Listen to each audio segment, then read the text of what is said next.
আসসালামু আলাইকুম দর্শক, আপনারা দেখতেই পাচ্ছেন আমাদের আরো একটি সাইডের ইন্টেরিয়র ওয়াল ক্যাবিনেটের কাজ সম্পূর্ণভাবে কমপ্লিট হয়ে গেছে।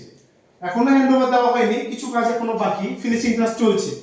আপনারা দেখতেই পাচ্ছেন আমাদের উপরের ক্যাবিনেটগুলোর পাল্লা কোয়ালিটি পুরোটাই অ্যাক্রিলিক বোর্ড দিয়ে তৈরি করা হয়েছে। আর এটা কিসের জন্য রাখা হয়েছে অবশ্যই জানাতে ভুলবেন না। আর সেম উপরের গুলো সবগুলো সেম। আর নিচের এই যে এটার ডিজাইনটা আমরা দেখাই। এটাতে তিনটা ডয়ার ইউজ করা হয়েছে আর তিনটাতেই এসএস ডয়ার চ্যানেল ইউজ করা হয়েছে আর যথেষ্ট স্পেস রাখা হয়েছে যাতে স্বাচ্ছন্দ্যবোধভাবে ইউজ করা যায়। আর এখনো ভিতরে লাইটিং এর কিছু কাজ বাকি আছে, ওটা করার পরে আমরা আরেকটা নতুন ভিডিও দিব আপনাদেরকে। আর এমনি লুকটা তো দেখতেই পাচ্ছেন কতটুকু গর্জিয়াস হয়েছে।